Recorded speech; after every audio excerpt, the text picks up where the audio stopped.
of life and the hero's journey we all experience. Let's jump in with our host, Dylan Watkins, as he introduces today's guest.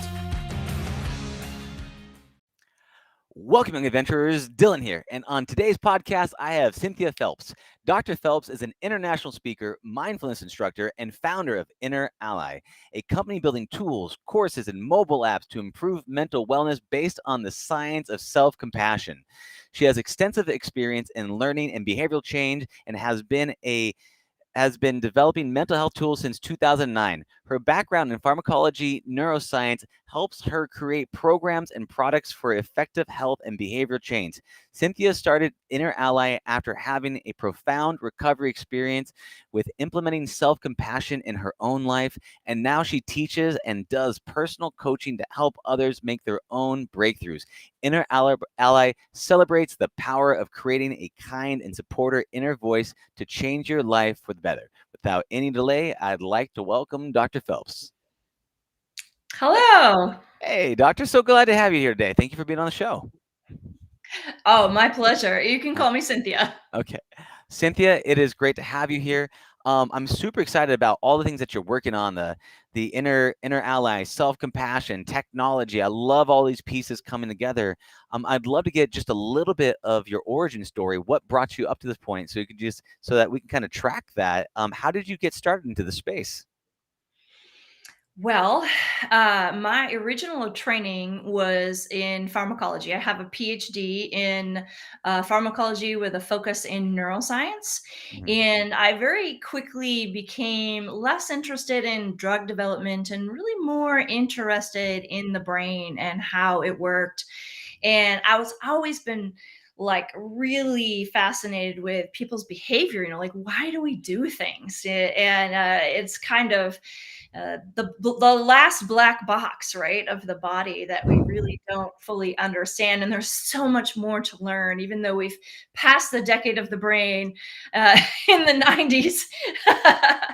There's so much more to learn. And so I was doing bench neuroscience research, actually. And one of the things that happened is the internet became interactive and browsers began to develop. And some friends and I decided we found out we were all really interested in like science outreach. And I was like, well, let's do a site to teach kids about their brain.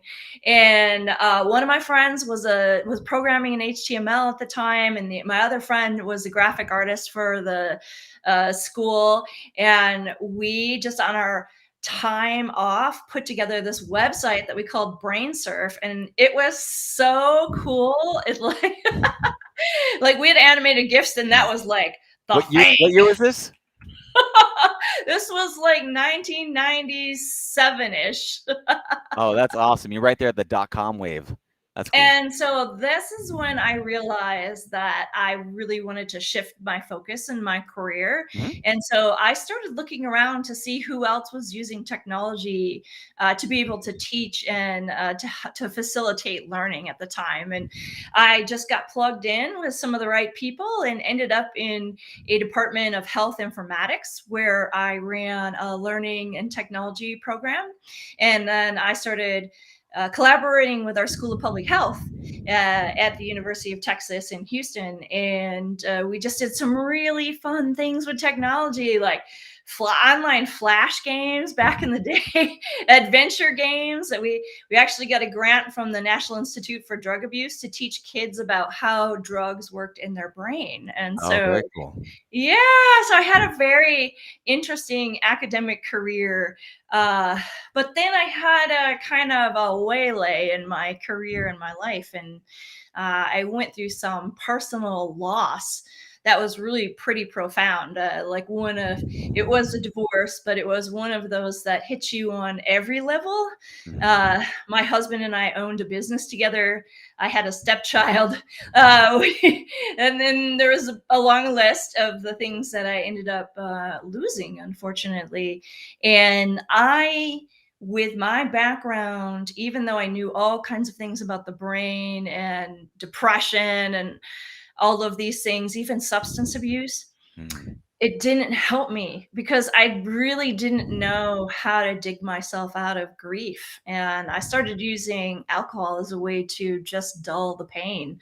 And that was kind of the beginning of a real problem for my life. And it ended up ending my career as an academic. And I put myself in rehab, but and I went through and I got sober, but then they fired me right away. They didn't know. I never Yeah. really told them. And I think the main, well, I don't think, I know I didn't tell them because I was deeply ashamed of using alcohol the way that I was. And I knew it was not right, and I knew, even though I was really smart and I could think my way all around, I couldn't get myself out of this because I'd never experienced any kind of mental health challenges really from the inside before at this level. And so I was really lost. And so I became an entrepreneur because I got fired. Pretty good motivator. Yeah. Luckily, I was pretty smart. I had already been working with some people in the medical center, particularly people who were in the mental health field, because that's what I was really interested in.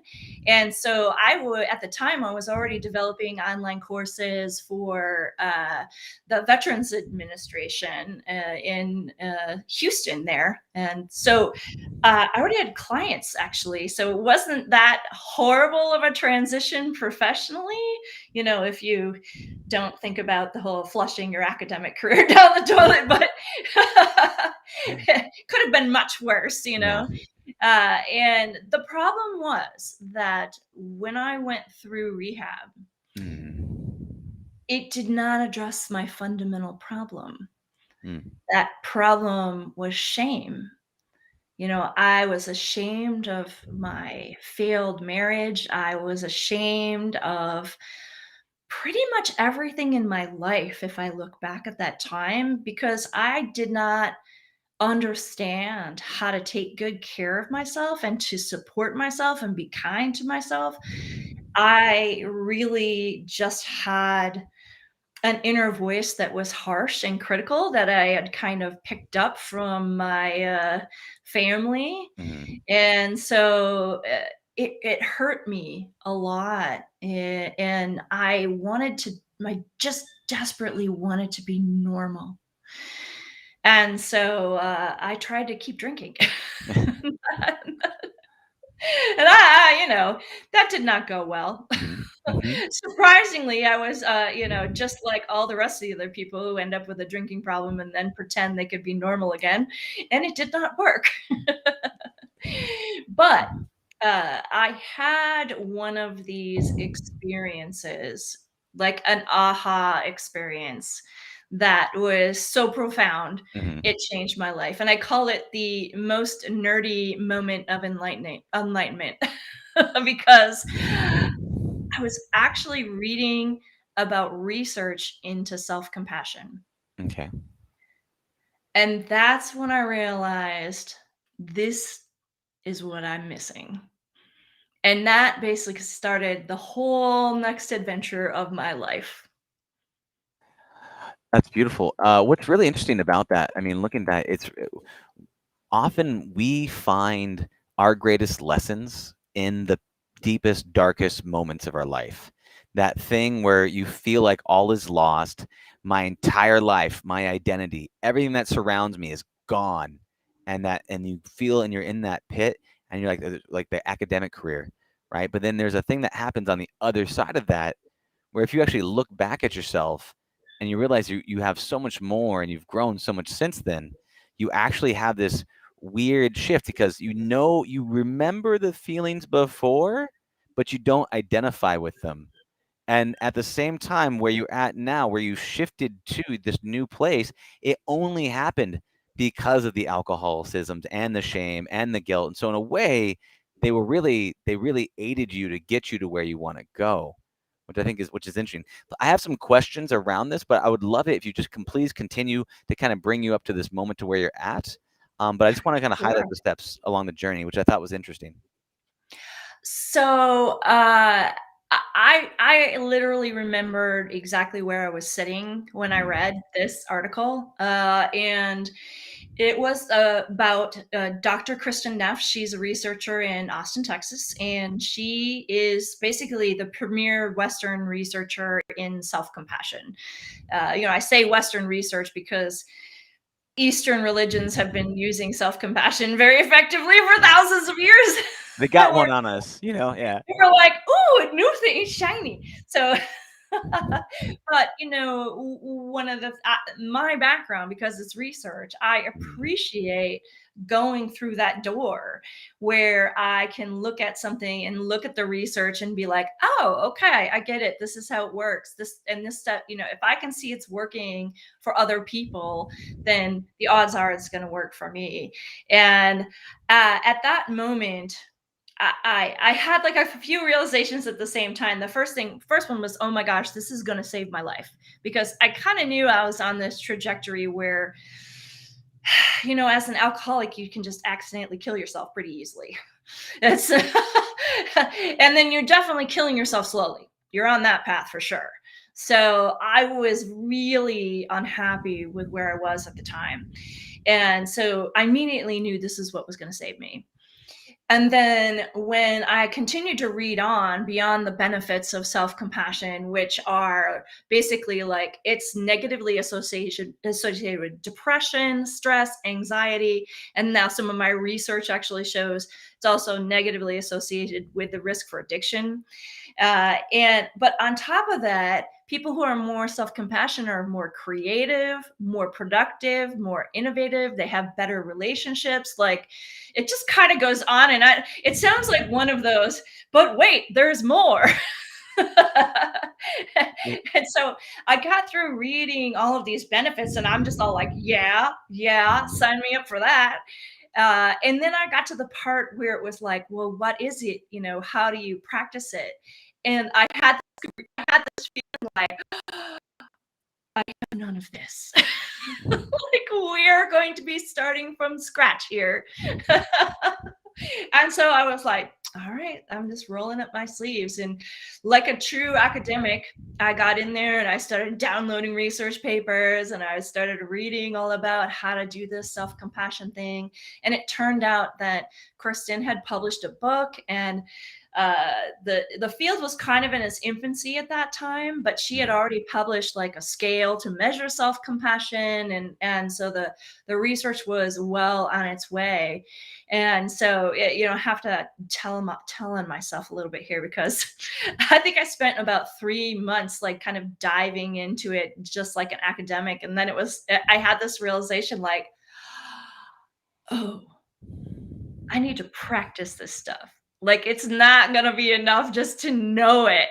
And I just totally laughed at myself. It was kind of like I felt like one of those college students that like puts the book under their head before they go to sleep and kind of hopes that somehow it's going to change their life, Yeah. And so after that, I just was like, all right, well then I need some help clearly, because so I signed up for one of Kristen's classes, and that took me to the next one. And that took me to being, I'm now certified as one of her mindful self-compassion teachers. And as soon as I began to learn about self-compassion, and as soon as I started to see things change in my life, I wanted to teach other people, like immediately, before I even knew what I was really doing. But that's my nature, a true like academic just is hungry for knowledge, but then also just excited about sharing it with other people. And so that's I started another company called InnerAlly, the one that we speak of. My tech company is Healthy Designs, that I started in 2009. I still do occasional work. We just finished up an app for a couple of psychologists who have a company called Grow RO, which is a particular type of they have their own program, and so this is a way for their clients to track their own data. It's really cool. So I still do side projects like that, but I just recently moved my whole life across the country. I'm now in Asheville, North Carolina. And Wow. And so like I've started like a whole nother phase of my life, and I'm very excited about it because InnerAlly is now for the first time in the forefront of everything that I do. And my other technology company is in the background. And I'm just really excited because I think I had some fear about getting my stuff out there, even though I was coaching. I've been coaching people for a long time now. I still had some fear about like how will the world react to, will everybody else have the same transformation as me? And at this point, I know who out there I'm supposed to be helping. Mhm. And so now I'm just excited to be on my InnerAlly adventure, the next phase. That's awesome. So a couple of pieces here. One of the things being is that, so I mean, this is a journey of self-discovery, and one of the hardest things is self-compassion. Being able to do that, especially when you have the guilt, the shame, and the fear and the doubt, like all that stuff that like stops us from like opening up and really loving ourselves, which is it's like with anything else. It sounds super easy. Oh, just love yourself, right? But the actual activities of that is incredibly difficult. So, I mean, what would you recommend to somebody who's struggling with self-compassion and they don't know how to take that first step? Like, what is that? Is there exercises, or what does that look like for them to kind of go from being the academic space, which is research, to the business place of applied research, right? And for their own life. Yeah.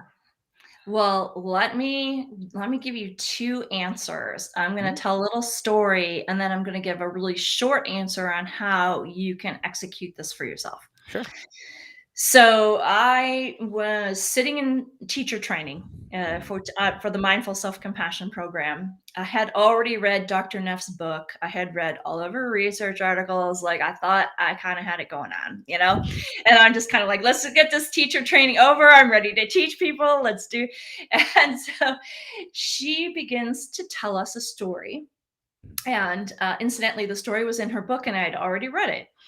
And she happened to be, I think, in Trader Joe's at the time, and she had her son's autistic, and I think he was maybe like 10 at the time, somewhere around there, where he just had a meltdown, one of those where you're on the ground kicking and screaming, and you as a parent, you can't really do anything to intervene at that. Like you just kind of have to chill. and, and so she's in this uncomfortable space. Other grocery shoppers are like looking at her like, what are you doing to that child? And she stopped in the middle of teacher training, and she modeled for us her inner voice. And she put her hand over her heart and she said, "Oh, darling, I'm so sorry you're having to go through this. This is so hard." And my mind was like, because I was like, what? You can be that nice to yourself? I'm like, is that allowed? Is that's allowed? Like, oh my gosh. My inner mind was just like it was just chugging as fast as it could go to try to comprehend what I had just heard. And then this other realization, right? Like that I had no idea. I had no inner voice that was self-compassionate at all. It just wasn't even there. And I realized at that point, uh, you know, I'm pretty smart, Mhm. but like I didn't get it. And I thought, you know what? I bet there's a lot of other people that just don't fundamentally get this inner voice thing. And it wasn't a huge piece of her curriculum. It's a piece of it, but I really found it to be such a fundamental premise that like I named my company Inner Ally for the kind inner voice. And so, when she said that to herself, what came to mind for me very visually was like the avatar grandmother, like not my grandmother, but everybody's best grandmother. And that was the voice, like, oh, darling. Like, I saw it in my head, and I was like, you know what?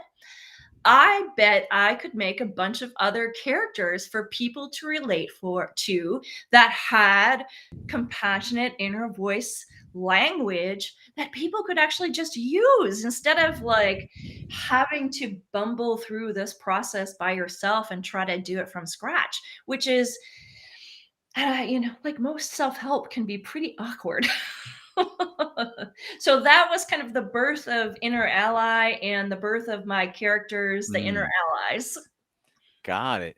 So that's great. And that's interesting. It's also awesome as we notice, like with any hero's journey, you find someone to model and that sets you on a path, right? And so you're looking at that, you're like, oh, that's a mentor, whether they're in person or they're virtual or, people you stalk online, whoever it is, right? You go, oh, they have an impression on you and they have something that you want, right? Which was something that you don't have, that you don't even realize is even possible until you actually witness it and witness its effects, which allows you to go, oh, this is possible too, what I think is fantastic. So, I mean, with that, so you said you created those avatars. You said there's an exercise as well? Was that? Yeah. So this is the one exercise that we use in the beginning of the mindful self-compassion curriculum, which is an 8-week course, which I teach on the regular. And it is in this exercise, what we basically do is we have people consider a friend who was struggling. And usually I do this in kind of a meditation type of a format where you kind of close your eyes, go in and picture it, but it's okay to just think about it as well. We can do that here today. And so if we just think to a friend who has been having a hard time, maybe they called you on the phone, or they pulled you up on Zoom, or came over to the house and they told you what was going on. Maybe they had a loss, or maybe somebody said something mean to them, or who knows, right? Life hands out some stuff, right, that we have to deal with. Consider for a moment what you said to them. And consider the tone of voice that you might have been using with them. And so one of the things we know from the research is that we are wired for compassion, to see other people's suffering, to feel empathy, and then to have this urge to help. And so with our friends and family, it comes really natural to almost all of us to reach out and say like, oh, I'm sorry that happened to you. Can I help you? Tell me more, that kind of thing. Like, and, usually it takes two forms of this kind of real nurturing, like, oh, honey, that person should never have said that to you. That really kind of, or it takes this really fierce, like, oh, that guy said that to you. This fierce self-compassion or nurturing self-compassion are kind of a yin and a yang of a whole of treating yourself compassionately. So we know we can do this for others. And so that little exercise helps people to conjure up like how they treat other people. And then we ask them, okay, think about the last time you were suffering. What did you say to yourself? what did you do? What tone of voice did you use yourself? And you can see how people are like, or what happened to me was it was just a blank. Like I wasn't necessarily mean to myself, but like I wasn't that nice either. And so a huge missing piece for me. Yeah, and oftentimes people can have inner voices that say things like, oh my gosh, you're such an idiot. I can't believe you did that, right? And then we just do the comparison. Okay, like let's compare. How did you treat yourself versus how you treated this other person, right? And people immediately are like, okay, we get it. And I say like, oh, shocking discovery. This is how you practice self-compassion to yourself, just exactly the way you would treat a friend. Yeah, so and that's the short story, right? Like that's the short of how to do self-compassion. So let's look at this. There's an inner narrative that I've seen a lot with, I can't be highly productive, or I can't be I can't get myself to do the things I know I need to, but I don't want to, without self-hatred. Yeah. And that's something that comes up a lot. And so what would you say to people that says, I need to hate myself to move forward? I need to shame myself into making these things happen. There's things that people don't want to get rid of because they feel it's like an engine that gets them to go over those difficult humps, versus some people look at self-compassion as lowering of self-standards. So what would you say to this?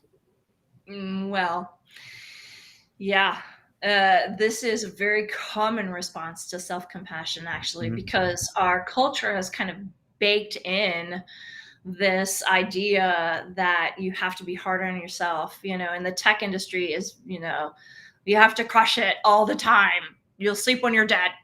and so it's like, I would always wander around my tech co-working space and be like, you look like you need a nap.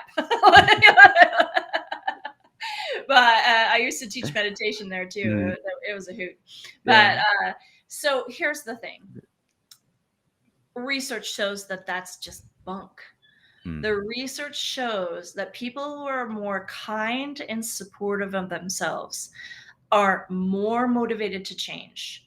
They are more likely to sustain a behavior change. And they looked specifically at certain things like quitting smoking, losing weight, like some of those behavior changes that are hard. And so you actually have a better chance of sustaining change in your life for the better if you are self-compassionate. And this is just the research. It's not anybody's opinion. And I think that sometimes people equate self-compassion with being the nice guy, that like the nice guy gets the bad rap, right? And it's because typically our culture hasn't really really recognized the benefit of kindness in many ways. And it's been associated with femaleness, which is associated with not as much crush it and not as much success. And so, there's a lot of cultural fibers that are woven together to make people think it's weak. And so it's the first thing men say to me. Well, I can't do that because I sound weak. It's going to make me weak. And women say to me, I can't do that because I'll just go to the fridge and eat the whole cake. And so actually both of those are wrong. People who are self-compassionate are less likely to be self-indulgent in a way that hurts you, like an addiction, like maladaptive behavior way. And so, yeah, when we teach mindful self-compassion, Kristen's work, and even when I teach my classes, we always start with basically like, what are the myths, and going through them.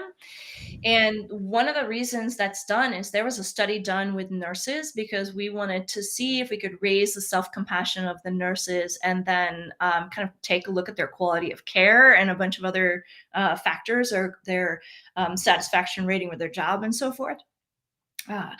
It was not my research, but it was published. And one of the things they noticed was if they did not address the concerns that nurses had about, like what you just said, like, this is going to make me soft, self-compassion is selfish, it's narcissistic, like there's a list.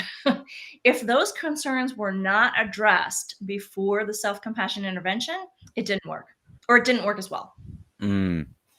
So you basically have to go through and break their false beliefs ahead of time before you can actually let them know what's available. It's helpful. Yeah. Because I wouldn't say you have to, but I think you can kind of put more effective. Yeah, I mean, they're just going to ask the question as soon as they can, or they're going to wait for somebody to ask it because they don't want to feel like the ones that are worried about being seen as weak, right? Yeah, it's an interesting balance because you're looking at, if you look at like startup people, right? They're on the grind. There's a reason why there's a Starbucks in every culture, every corner. It's a drug. It's a stimulant drug. That revolution was based in coffee shops. I mean, that like everything that we've had is go, go, go. And so you do get a lot of stuff done, but there's that burnout, like drop to the floor, can't recover. There's things that happen that cause you might be able to sprint quickly. Like a person on meth can run pretty fast, I'm willing to bet they'll go really quick. Maybe not faster than Usain Bolt, but they're gonna move. They're gonna say that person's got a lot of speed in them.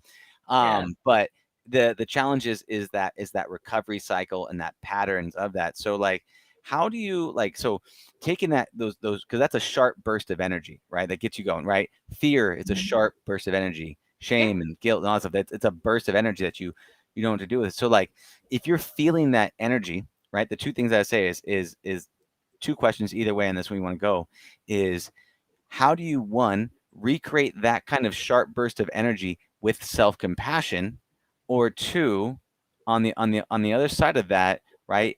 If that happens, how do you and you hit that, how do you recover from that situation of actually feeling that shame, that energy spike of like, I'm overwhelmed because I feel so much shame and guilt, and what do I need to do, kind of thing? There's just been so much research on this over the last 10 years, as we've been watching people burn out. Some research to take a look at is Kelly McGonigal's research. Mm. If you're in the games industry, you might know her sister, Jane McGonigal. Oh, it's Jane McGonigal's sister. Oh, got it. Yes, Yeah. yeah, Oh, I got it. know. I mean, how Yeah. does that family have two like amazing women? Good grief. But her sister has done a lot of work on this idea that stress is not bad. And it just kind of runs counter to the message that we've had for the last 20 years around heart health and all of this. But really what she's saying is the stress that gets you to do a sprint to get something done that you really want to get done is good stress. And so there's good stress, and then there's bad stress that, like the long-term anxiety and that kind of thing. And so her research is looking at delineating between, when it's good and when it's bad. And so I think that's the first response I'd give you. Oh, interesting. So just talking that. So what you're talking about is there's two different types, and I think you touched on a really interesting point just to highlight there. And I guess what I'm realizing right now is there's a difference between a immediate needed stress, which is healthy, and like, for example, I mean, we have primitive brains, we come from the background, so stress, tiger in the jungle, run, burst of speed, makes That would be sense. good. That'd be It would good be good stress. to run. Good stuff, right? Get you going. Good morning jog away from a predator. At the same time, I think the bad stress that is that constant, perpetual stress that doesn't leave, the chronic stress of that low level stress that goes on all day, all night, Monday through Friday for months and months and months. And that is the thing that is kind of like this loop to loop that a lot of entrepreneurs, startup people, coffee shop, technical nomads are on. So I think that's the big thing of that's the big realization I'm having right now, is that those two things, and understanding that there makes sense to sprint, but it's being able to do that in a capacity that avoids the chronic stress. So one of the things in nature that's really easily observable, if you watch any nature video with, like, let's say like the alligator coming out of the pond to chomp on the alpaca or whatever, not the whatever deer-like animal those are. Sure. And what you notice with that deer-like animal is it springs away like, it runs away and it runs, right?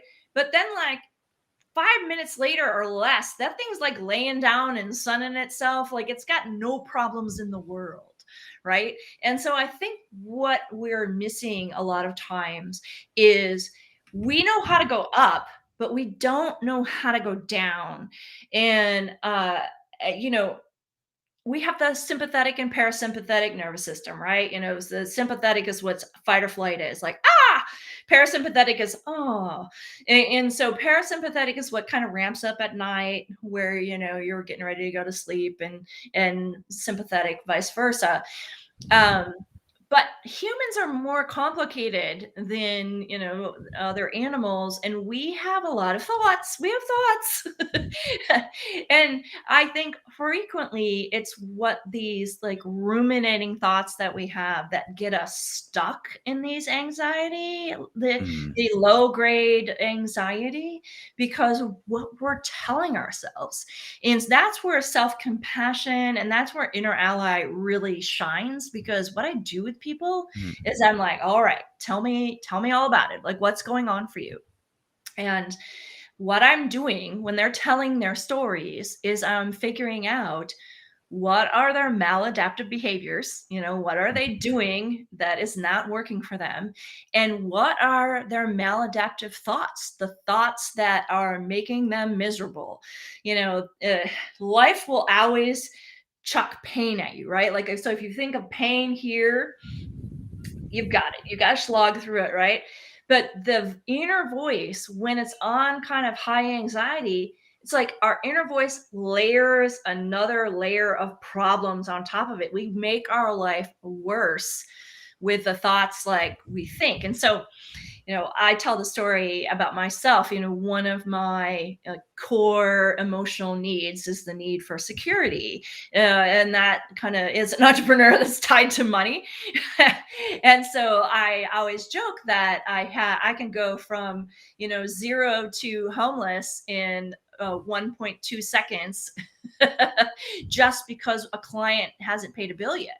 Yeah. And that's my inner voice triggering emotion, triggering my inner voice, triggering and it's this downward spiral that's so fast that in my mind, I go from successful entrepreneur to homeless. And so this is this layer, this inner adversary layer that we add on top of the pain that life deals us, that we can just get rid of that. And this is super fun work because people see real change in their life and pretty quickly. What's interesting about that is, I mean, we are hardwired to design. That's why we have a lot of things around social pressure in the situations, because one bad decision, you say something stupid, I goof up on the camera and say something, right? And then all of a sudden it's like, oh no, they're going to kick me out of the tribe. I'm going to wander into the forest and I'm going to die. Like almost every single time it goes down to that. Oh no, my girlfriend broke up with me. I'm going to wander in the forest and I'm going to die, right? It's the same. So it's just the same thing with a marriage that ends or anything else that happens, right? You're like, okay, now I'm going to be in the forest. I'm going to be alone and I'm going to die. And it circles like that. And as an entrepreneur, I'm not going to close this deal. I'm going to run out of money and then I'm going to die, right? It's this cycle of patterns, behaviors. And you talked about identifying not only the maladaptive behaviors, but their maladaptive thoughts. What is the process, or how do you help them identify these maladaptive thoughts and these storylines that they're telling themselves, and so that they can become first aware so they can take action on them? Well, I got some help actually. I built on top of a body of research called schema therapy or schema theory. And it was basically done by a psychologist and his team, where he was the guy who got all the really difficult patients that other people weren't having progress with. And so he got a lot of bipolar, schizophrenic, borderline personality, the ones that tend to not really do real well with talk therapy. And when he first started his research, oh gosh, probably 20 years ago now at least, cognitive behavioral therapy was the thing. Like it was like the latest, greatest, and we can cure people with their thoughts. And so what he noticed with these patients is that he could get them to a certain level with cognitive behavioral therapy. For people who don't know what that is, it's just a way of basically working with your thoughts to help yourself kind of see more clearly like what's going on. That's probably not the best explanation, but it'll do for now. Sure. But what he was seeing is that these patients had these behaviors that persisted even though they did the cognitive behavioral therapy stuff. And so he started kind of putting them into these little buckets of like, okay, here's this maladaptive behavior. And then really took a look at like, well, what happened? Like it essentially most of those maladaptive behaviors had resulted from some kind of trauma, most often early childhood trauma. And so what happened is he ended up with all these different categories of maladaptive behaviors, and then he created like different things to help each person or each bucket basically, right? And so one of his graduate students took his structure of maladaptive behaviors and came in and said, each of these categories, there's something that was missing in this person's life, some core emotional need that was not met at some point. And then this person keeps grasping out for this need because it never was met. And that results in the maladaptive behaviors. And so, with my inner allies, the way that I work with people is based on these core emotional needs. And so it's pretty easy for me to kind of listen to people talk, and I can be like, okay, there's this, there's that, they're behaving in this way, and to really figure out like what their core needs are. I've also, based on that research, developed a quiz that's on my homepage at InnerAlly.com. It looks like this cutesy personality quiz, like who's your inner ally? But in fact, it's actually a quiz about your maladaptive behaviors in disguise. But what happens is you find out like at that particular time when you take the quiz, what is the number one thing that you need to be attending to? And so what it does is it matches you to an ally. But each of my allies have this set of core emotional needs that are encompassed with that ally. And so, in fact, those are the things that you would propel yourself forward the fastest if you were to nurture those core emotional needs first. And so that's what that's all about. Oh, got it. So that's awesome. I mean, when I'm looking at those things, we always have original incidences in our lives that cause the trauma, those original wounds, right? Then they fester, and then you get beliefs. Then you take actions around those beliefs. The actions turn into habits, and that becomes a way of life. And you're basically constantly thirsty, right? So that's that constant thirst, right? So whether that's a need for love or significance or security or whatever the things might be, so that you're constantly doing that. And if you're not aware of that, then you're trying to constantly consume versus be the person that is actually self-producing that actual love or compassion or whatever the thing might be. So then you've created what I would call NPCs, non-player character types, that you've put together in a format that says, okay, much like there's, I don't know if you know about the thing where their cheetahs are really neurotic. Like the running tree, they're really neurotic. They're very skittish, as you know. They're very fast and they're skittish. So what they do is they pair them when they're in captivities with like Labrador dogs, golden retrievers. I've heard Right? that. Right, and so they put them together in that thing that really bounce up because the dogs are so chill that he's like, the cheetah's like, okay, I'm gonna take my social cues from this chill person. I'm gonna be more chill, right? So so you've basically done that in terms of understanding the core needs and say, okay, you're this person, go to this person, make a friend out of this character, and then they're able to then kind of model that behavior as we do, and then ideally start to be realized that some of the gaps that they have, right? So that's kind of what the inner allies do, the work with you in that format. Cool. Yeah. So the inner allies help you to understand what it is that you need to nurture. But the thing that I found really helpful is that I basically give people stock self-compassionate language around those needs. Oh, And cool. so instead of, if somebody says like, okay, Dylan, say something, supportive and compassionate to yourself, you're kind of like, it's like, where do you start? Right. And so it because of the way our society is structured, and it kind of sees self-compassion as being weak and shameful, narcissistic, selfish, all those things that we talked about. When we try to build self-compassionate language in ourself, it feels against the law, like we're doing something wrong, or like if we say something compassionate, then the piano is going to fall on our head, and so there's actually inner hangups that we all have when we try to practice this. And so when the people that come to me, those are the ones with the really loud inner voices that are giving them a hard time, right? And so as soon as you say something self-compassion, your inner critic is like, so like this is like cheat sheet. So like each inner ally comes with like phrases to help you speak, and the whole idea, like in fact, I want to just show you, like, here's the cards. Here are some of the Look at those. Like we got a healer, the companion, the saint who's all about forgiveness, and oh wait, let me show you the original. the grandmother. Oh, nice. That's so She nice. made the deck. That's awesome. So each of these cards Uh-huh. comes with like phrases.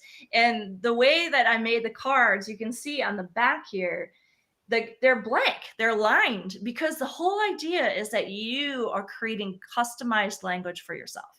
And so the allies are guides. They're to Mhm. help you kind of get into the rhythm and to begin to understand Mhm. what it is to speak to yourself compassionately, which sounds ridiculous because like the example I just gave you, well, you're just supposed to treat yourself the way you treat a friend, which is so simple. Yeah, but when we try to get into the nuts and bolts of actually practicing it for ourselves on a regular basis, this is then why I have clients. Mm. Yeah, I mean, again, like ideas easy, execution on a consistent basis incredibly difficult, especially around things Practice. that pathways of self-compassion and like feeling worthy that you can be loved, feeling worthy that you deserve self-compassion, feeling there's a lot of things around that, and then and also that survival pattern around I need to survive, so I need to be hard on myself. It's a really difficult thing to get past, especially if you grew up in a kind of like a survival environment, which I'm sure a lot of us have. As children, I mean, that's just what we're doing. We're surviving, and then we're really relying on our early childhood caregivers, parents, or whoever those were, Mhm. to take care of us.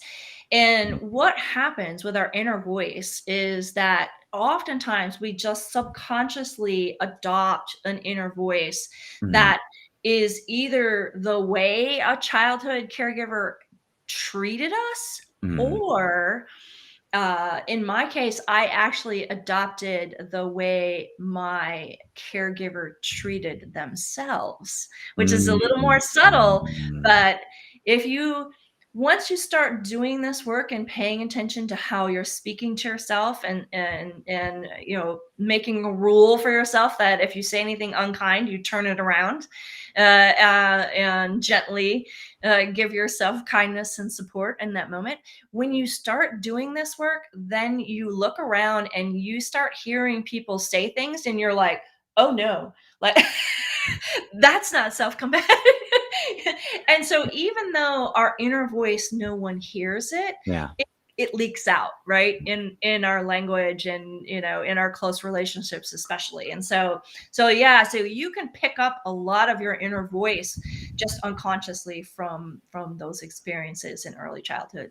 Yeah, that's incredible. Yeah, you know, for years I've been cultivating just super positive friends, and so when someone comes into my atmosphere that's negative, You're like, it's like no, no, no, no, I was like, "Whoa, whoa, what's this about?" I was like, "Wow, okay." It's just a loud sound that you can just it's just blaringly you can hear it, and so it's a very interesting thing to see. With with the deck you have there, the NPCs, is there games that people play with it? Is it exercises? Do they just flip them over? Like, what does that look like in terms of a process? The way that I use them with my coaching clients, Mhm. and in the classes that I teach. And the way that they're used are typically, we address pressing problems in people's lives. And so if, for instance, you've got a problem where you are feeling like you might, like, oh my gosh, I screwed up at work, I'm going to lose my job, that kind of a inner voice around security. Mhm. So like that would be that's our knight character. He's the security guy. and and so what I would do with folks is to hear what their inner voice is saying. And so it takes a little bit of trust to get people to speak their inner voice as a first person, like it's speaking to them, because it can be kind of embarrassing to say what your inner voice is actually saying, right? Because like we think that we can get away with saying anything with our inner voices because nobody can hear it. But the thing is, all of this research shows us that it's not innocuous. Like, we're listening to our inner voice and we are affected by it. And so I really usually start with where people are struggling in their life, really dig in on the negative. I hate to use negative positive dichotomy, but the voices that are causing concern behavior or suffering for them is a really great way to say it. And then we just kind of turn those around. We check in with what InnerAlly is going to be helpful in that situation, because it's pretty easy to figure out like what every inner voice that is barking for our attention and yelling on us for some reason, there is a kernel of wisdom inside of it. Like, oftentimes you'll find out that an inner voice is trying to protect you in some way. And so, but it has a terrible way of going about it, right? And so that the process is mostly listening to the current problems that they're experiencing with their suffering, and then identifying what that core emotional need is, and then just trying some language on, kind of like putting on a costume. I did this great work with a recovery organization where they were having a weekend retreat, and each of the recovery counselors decided to play an InnerAlly, and they all dressed up in costume. It was so fabulous. Oh, that's awesome. That's awesome. But Real life kind of LARPing. yeah, I kind of encourage people, like, put it on like a costume, like try on the words, see how they land for you. And then we just keep working with their inner language until you can tell, like, people are like, go like, oh, okay, yeah. They either feel like calmed down by the whole process or nurtured by that language, or they feel empowered by it.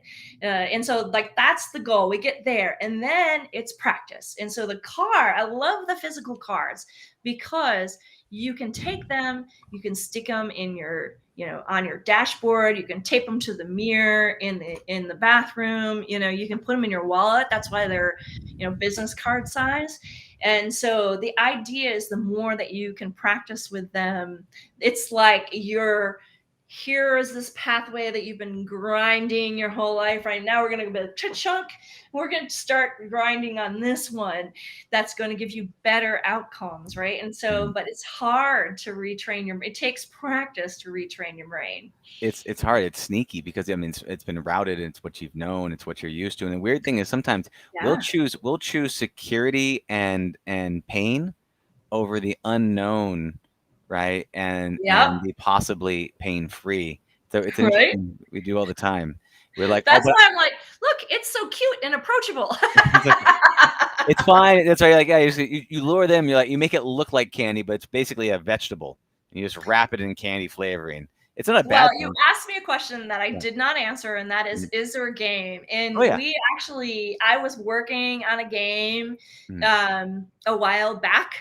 We did have a setback that happened that I won't go into, but it was significant, unfortunately. But I'm kind of back at it. So I'm back at building a mobile app for this. Oh, cool. The current iteration is not really set up as a game. It's set up more as a like a daily check-in, daily reminder, where you're getting kind of fed different phrases, and you're able to kind of build your own library of custom phrases and that kind of thing. So it's a little bit more of like a therapy tool than I would like, but this is what the budget has for me right now. But I have always, I shouldn't say I've always, but for several years, I've dipped my toe into the games industry, into the basically the serious games arena, where people are looking to have some kind of behavior change or something else along with the game mechanics. And so games, I think, are one of the best tools that we have for behavior change and practice, right? And so I would love to talk to people. If anybody's interested in like game development and wants to learn more about my characters, like, let's talk. That's awesome. It is. It's interesting, because like games, one of the most powerful things, because it's an interactive experience versus a movie. Rather, a movie's got to have an amazing writing to make you lose yourself into that type of things. Games at the same point, they have to be well balanced, right? Because you can, you can do a lot of things inside there. So making a great game is surprisingly difficult, You because gotta have good flow, right? the good flow, Mihai, check Mihai kind of thing of the whole flow, right? If it's too easy, you get bored. If it's too difficult, you get too stressed. And you got to have that feedback system so that you're going through it and you stay in that flow zone. The problem is that everyone's flow zone is different, right? Getting them to go through something is incredibly challenging, and it's very hard to get it right. It is possible to get right, and it is possible to scale it. And when people get it, that's when you see all those clones, right? Yeah. Someone makes a Yeah, Flappy like Bird, the Candy right? Crush clones, Candy right? Crush, yeah. All this. In the VR world, it's Beat Saber. Like Yeah. Beat Saber came out, and now there's thousands. There's a Beat Saber for fitness, and Beat Saber for this, and Beat Saber for that. But they see that, and they see that new paradigm of what's possible in the gaming space, and it's a challenge. But it's awesome that you're actually doing this, actually using it and applying it in a way that is. I mean, it sounds like it's first starting as kind of like this, like more of a mental model. Then you've got this physical object as a reminder to say, this is my environmentals, this is my partner, this is my other half that that completes me, and then you work together with them, and then you have that beautiful kind of experience.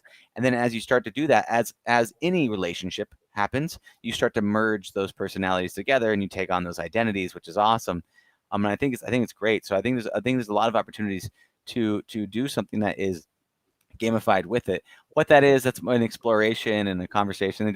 It's something that you have to go and play those games together. And sometimes it's fun to do mental games. You're like, okay, you're a koala, I'm a tree. You're gonna climb me, and I drop fruit. But there's some's bad fruit and some's good fruit. You got to figure out which ones they got bad sayings, good, whatever the thing might be. You run through those things, and you'll find something. So I think that's great. What do you think is, in terms of for yourself, like what is some of the threshold guardians that people face as they try to threshold guardians? What are some of the obstacles? What are some of the roadblocks? What are some of the things that people face as Some of the bosses, yeah, as they go and they try to identity shift across this? What are the challenges that they face when they're like, I'm going to go that way, and then they go, nope, I'm going back to this other way? So what are some of those typical ones that you often see? In the beginning, it's usually the ones that are associated with the myths of self-compassion, the inner voice that just won't give up, like, oh, I can't do this because it's selfish, or I can't do this because it's weak. That's kind of the ones that show up in the beginning. And, I can give the little lecture on why it doesn't work, but sometimes it takes a more in-depth process to really embody that knowledge, and I feel like in my coaching and when I teach my classes, that like 80% of what I do that's effective is giving people permission. Like permission to be supportive and kind to themselves is like huge. And I think the other thing that really comes to mind for me, because I've been grappling with it, is that it's kind of like attrition, or it's kind of like where you pay for the gym in January, and then for the first 3 months you're like crushing it, and then all of a sudden you're just like, "Meh," and Oh, you stop going, and then you stay fit for a while, or but then at some point you're like, you got sneaky. to lift something. You're like, oh, like I don't have the same strength. And I think that's really common too for any kind of psychological shift or change. And that is, it's super easy to have like the moments of enlightenment, right? That I had multiple ones in my story, but it's harder to stick with the process, right? And so just like oftentimes I talk about what I do as emotional fitness, because people can wrap their head around fitness, because at this point they know, like, if they don't have a fitness routine that's on the regular, they're not going to stay fit. We've all been through that. And so emotional fitness is the same thing. And so practicing with your phrases and checking in, continuing to raise your level of self-awareness, which is the first step to being able to even recognize what's going on in your head, right? So that building up that mindfulness, that continuing of awareness of the thoughts that are in your head, changing that relationship. So when really challenging or ridiculing or bully type thoughts come up in your head, you can just come in and be like, "Oh, I'm sorry, little bully. I'm sorry you feel. Let's solve this problem together," right? Or maybe it's your fierce compassion that comes in and be like, "No, you're gonna sit on the shelf." Like, right?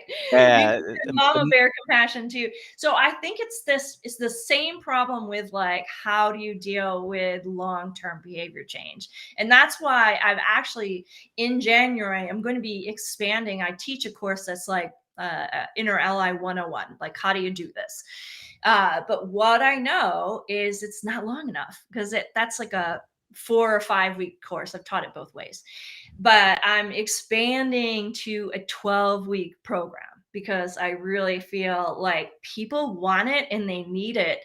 And that the course is just too short, and there's so many other things that we can explore. Like, for instance, self-compassion is really great way to motivate yourself to achieve goals. And so, I've got a whole system where we work with your goals and figure out, like, well, what is that core emotional need that's driving you to even want this goal in the first place, and then how do we nurture that thing? So, when you ask that question, like, those are the two things that kind of came up as the roadblocks that people have is. That's beautiful. And there's I mean, so there's so much there with the typical paths, what you're talking about, the giving yourself permission to get started, losing momentum along the way, right? Finding other incentives that actually keep you going along the path of why I can do that, and being able to, and when it does pop up, because it always will pop up, things will happen, that, is being able to have a structure to be able to kind of squash that in a way that is kind and loving, or fierce and protective on both sides of the fence, mother energy, father energy, which I think is beautiful. With all the work that you're doing in the space, what is what I would call the holy grail? Like, what is your overall, end goal that you're trying to achieve by putting together InnerAlly and all the work that you do? To live a fabulous life. That is my end game. That's a beautiful life. Yeah, that's beautiful. I mean, I am 52 right Mhm, now. And so I have passed through many phases of my life. I've had mhm. many careers and done many things. And this is now where I want to be in my life. I'm doing what I want to do. Like, I love this stuff. I really enjoy working with individuals, and working with groups as well is really fun. I do corporate stuff.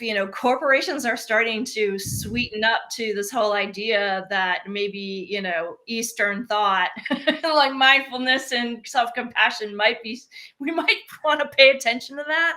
So, I'm getting asked more and more to do work in that space. And so, uh, just spreading the word of the power of your inner voice and how you can turn it into your own, like, superpower.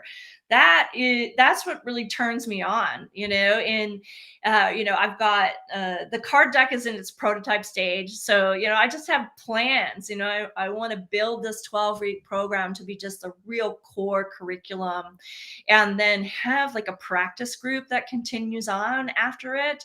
We're, like I said, working on that mobile app still, and eventually I'm going to get that card deck printed professionally. So That's beautiful. I mean, all these things But light me up, yeah, by the way, you didn't skip a beat when I asked you what that goal was. You're like, live a fabulous, like, boom, right there. You just had it. There was what I thought was great. What is there whenever anybody seeks a holy grail, there's usually a dragon defending it. There's something that could be larger than life that you don't know if you can overcome. Is there a dragon preventing you from living a fabulous life? It's me. Plot twist. Oh no! Plot twist, it's me. It's also me. I love it. I love it. Well, that's the thing, about my work is I have to honestly do my work, which means I have to honestly be doing my work on myself for my own neuroses. And I do. Mhm. And so you can consider that a dragon. That's my biggest dragon, honestly, is staying true to myself with my own personal growth work. And that it also, I wouldn't, there's some dragons in entrepreneurship as well, but this inner voice stuff, if you dance with that dragon, Mhm. put out his little poof of smoke, be like, oh no. Oh, It's so powerful. It really changes things. I agree, and it's powerful, and it's true. I mean, you're your biggest ally, and you're your biggest dragon on both sides of that. So I think it's beautiful. With that being said, is there anything else you'd like to let people know about before you can tell them how to get a hold of you? Well, I think the most important thing for you to know is that it is possible for you to change your life.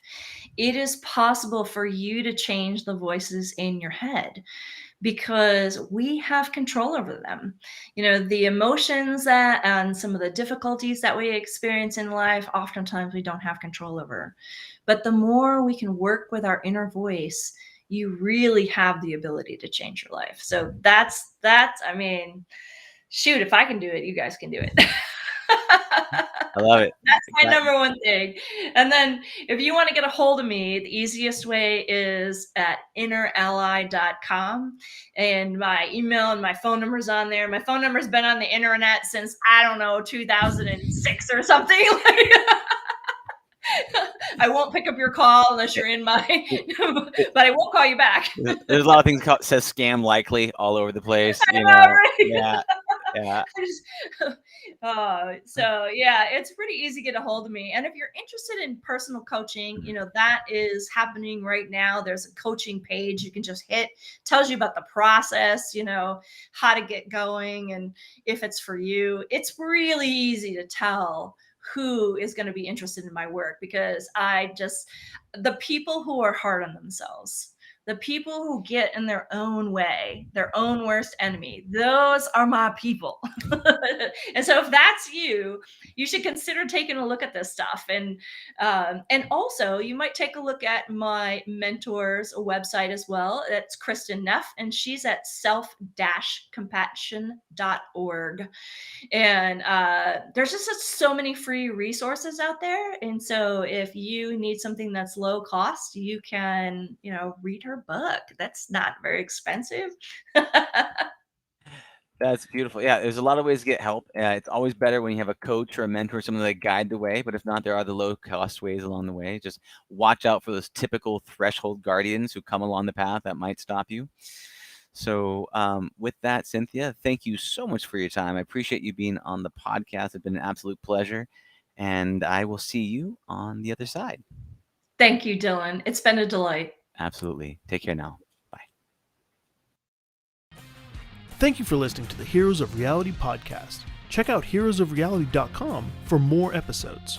While you're there, you can also take the Heroes quiz to find out what kind of hero you are. Or, if you have a great story and want to be on the podcast, tell us why your hero's journey will inspire others. Thank you for listening. See you on the other side.